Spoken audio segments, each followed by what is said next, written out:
Hello there. I'm the Reverend Jim Coakley, and I am thrilled to be sharing again this sermon with my friends up at the Door County Fellowship. And I'd like to start with a couple quotes from UUA.org, just to remind you. Unitarian Universalist congregations affirm and promote 7 principles which we hold as strong values and moral guides. The third principle, acceptance of one another and encouragement to spiritual growth in our congregations. And the fourth principle, a free and responsible search for truth and meaning. These 2 principles, in my opinion, lift up the primary reasons for the existence of our congregations. And what do they mean? Well, we expect spiritual growth. Our congregations are not the type of place where we tell you what to believe and then you settle in for the rest of your life. We're a people of journey, not destination.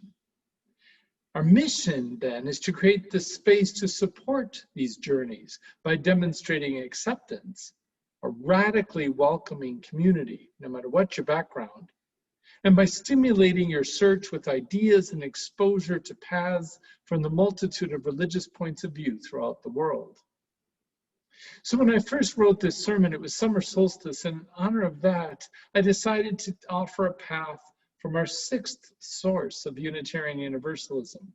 And I quote, "The spiritual teachings of earth-centered traditions which celebrate the sacred circle of life and instruct us to live in harmony with the rhythms of nature." I also decided not to use my usual sermon format. Rather, this is 2 meditations on trees with a musical interlude. I hope you'll discover what I did, a very accessible meditative format from which I expect to find meaning over and over again. So a few months ago, I was pondering how I could incorporate more earth-centered thinking and rituals into my services, recognizing that all the congregations I serve have a strong emphasis on environmentalism and the same appreciation for nature that our transcendentalists' Unitarian ancestors shared, like Ralph Waldo Emerson, Theodore Parker, Henry David Thoreau, Margaret Fuller, and even Walt Whitman. A friend heard me talking about this and gave me the book, The Healing Power of Trees by Charlene Hidalgo. Now, here's a couple quotes to give you a sense of what the book is about. Celtic tradition and culture honored the wisdom of the earth. They prayed to the elements, the animals, the trees, and the rocks. All held essence and spirit and teaching. Contact with the unseen worlds was taken for granted, and magic was developed out of knowledge given through communication and other dimensions. Shamanism was not out of the ordinary. As Celtic tradition teaches, each tree species embodies its own knowledge, and we can tune into tree wisdom and converse with it. Our tree teachers are available to us all. There's trees everywhere. All we need to do is sit and listen. So today, I ask you to suspend your suspicion and disbelief and use the more creative right side of your brain and let yourself glide into the more mystical side of nature. As Emerson once said, it is in nature where you discover how to be religious. And this is one of those opportunities. To prepare for this sermon, I took the opportunity to meditate under the crabapple tree in my backyard. Frankly, I didn't know what to expect, but I suspended my suspicious nature and set my creative imagination free. And the result was this letter to my crabapple tree.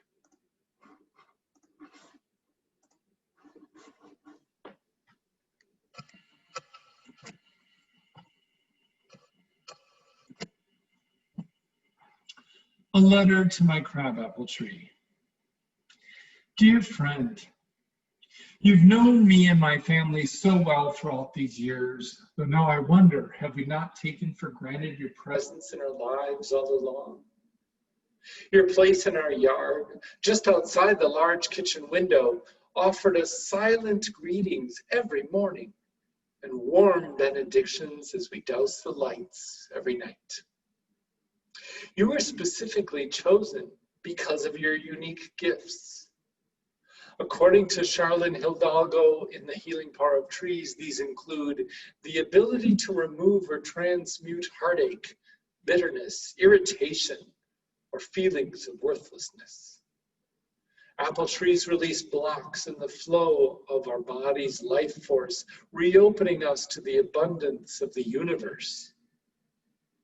Apple helps clear feelings of shame and remorse. Her message is one of self-forgiveness. Apple assists in transformation. Apple represents the spiritual warrior, fearless when traveling beyond the mortal realm to face death, sacrifice, and hardship.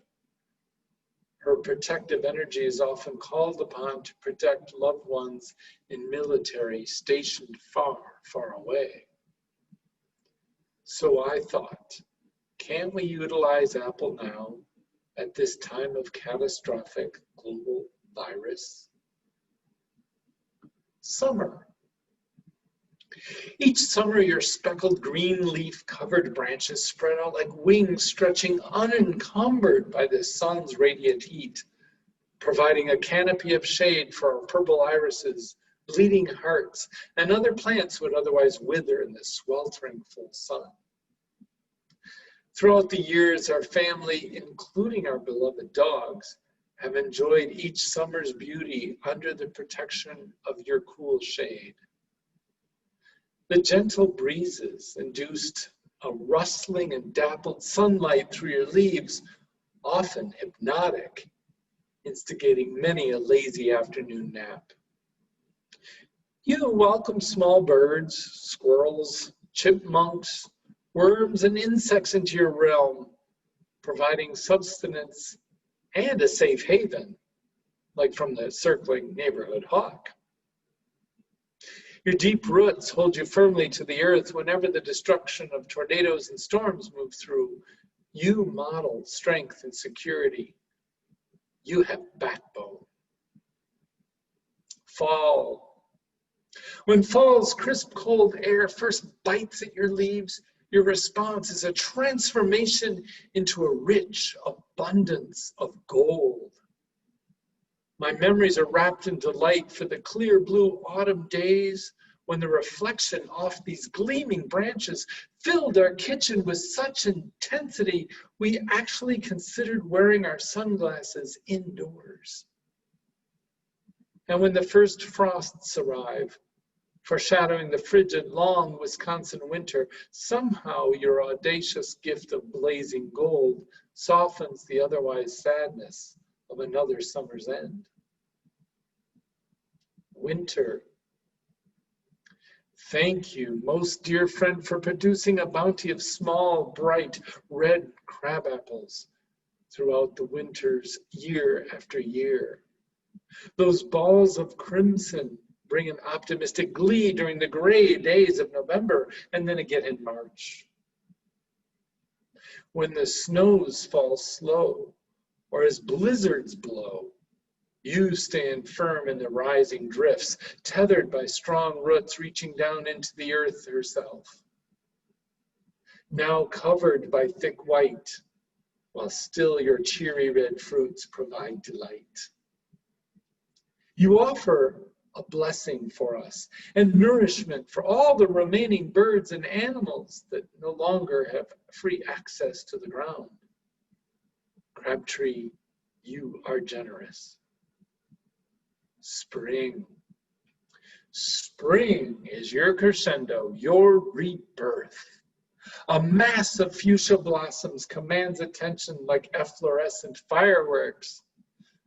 Like a lighthouse, you beckon back the creatures who spent their winters elsewhere or in hibernation. You attract and welcome the other residents of this property, our co-community of feathers and fur. and each and every year, a welcomed gift of hope and joy just in time for Mother's Day. With these gifts, you've continued to bless us throughout all the seasons of the year, the growth of my children, and the cycles of our lives, not taken for granted any longer. At this time of summer solstice, in front of all my congregation, I thank you, my friend.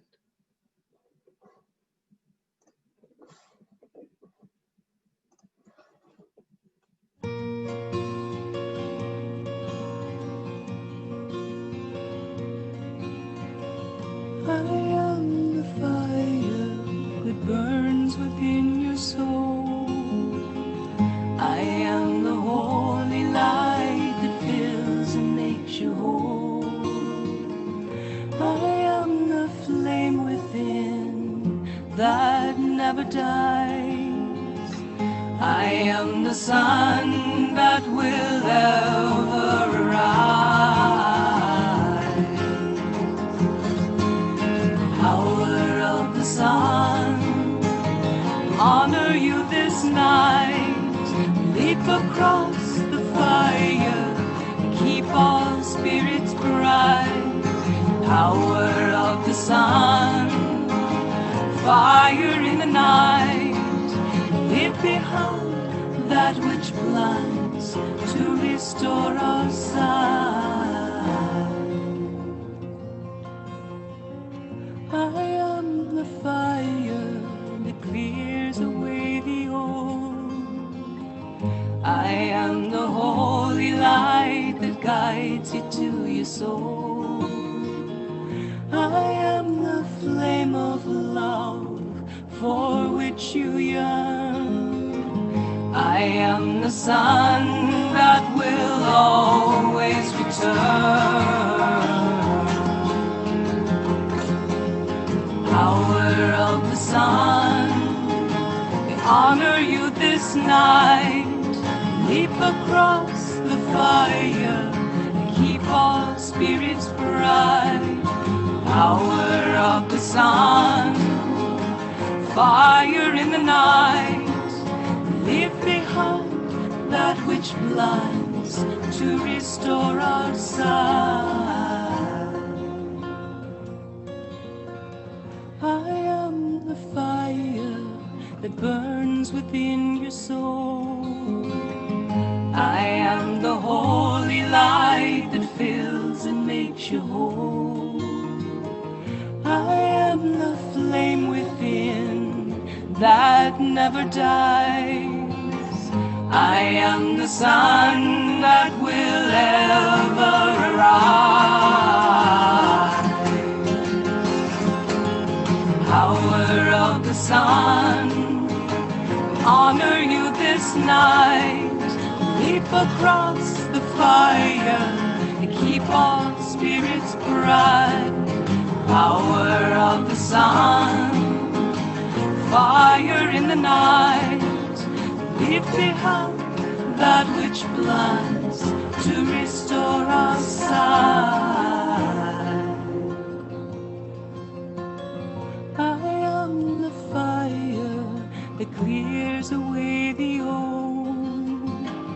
I am the holy light that guides you to your soul. I am the flame of love for which you yearn. I am the sun that will always return. Power of the sun, I honor you this night. Leap across the fire, keep all spirits bright. Power of the sun, fire in the night. Leave behind that which blinds to restore our sight.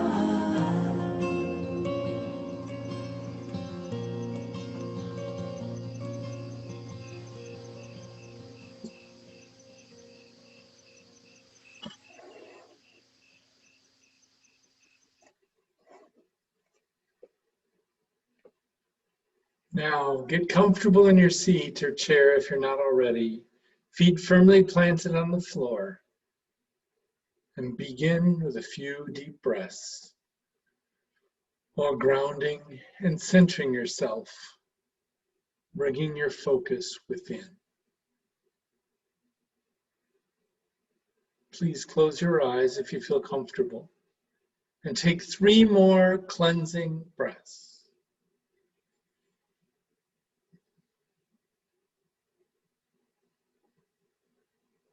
Concentrate on your heart and imagine opening it up with intentions of love.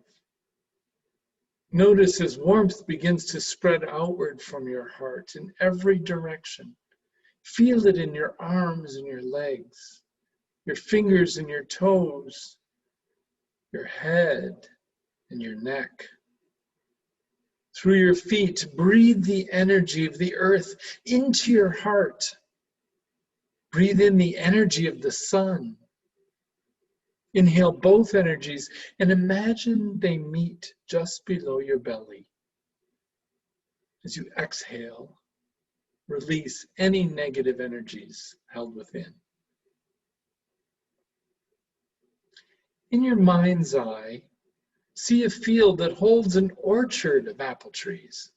You've seen them before as you drive around Door County. They're native to this land, and it feels good to be outdoors, feeling the sun's warmth on your skin. The air is fresh and clean. The trees are in bloom with pink and white flowers. And you kind of notice a special aura. Perhaps it's white, perhaps it's gold around the grove, even from way off. As you move closer to the orchard, time and space seem to change. You feel inexplicably giddy, filled with joy. You sit down and take a moment to adjust to your new environment. Sit down, mentally sit down, and feel an intense, magical nature in this place. Now, when you're ready, get up and walk around the orchard. What you notice most here is a sense of beauty and contentment. You enjoy being here very much. Everything seems to be in harmony and balance, and you're grateful for the visit. You understand that this is a dimension that honors the earth. Then in the grove, you focus on one particular apple tree, beautifully sculpted with round red fruit. You feel a need to go and pick one of the apples. You walk over. Each one appears to represent a different choice, yet each choice is something you desire. Take a moment. Think now of the different choices in your life at this moment. Perhaps one may be to move residences. Perhaps another may be to take a step closer to a commitment in a relationship, or a new job, or a new project, or just more time spent alone.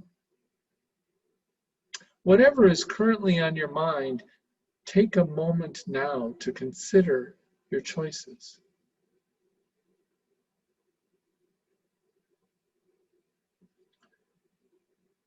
When the time feels right, choose one of the apples and hold it close to your heart. If you can see a symbol on the apple skin, focus on it, for it represents your choice. If not, no problem. In your quiet, the answer will come to you. Let the power of the apple enter your being and allow it to fill you with resolve and potential. Remember, you have all the energy you'll need to embrace this choice. Be confident, be brave. And now you know you can return to this tree in your mind at any time to make other choices whenever you find yourself unsure. Finally, it is time to give thanks to this magical place and this very special apple tree. As you do this, begin taking a few deep breaths. Then gently bring your attention back into your body and into the room where you are. When you're ready, slowly open your eyes. Take a few seconds to ground and center yourself here and now. If you've truly found a resolution to some question, take a minute to jot it down.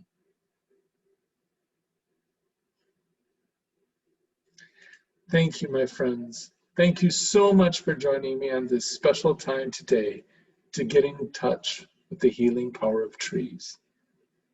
I hope you found it creative and meaningful. And may your apple tree always be there when you need it most. Blessed be.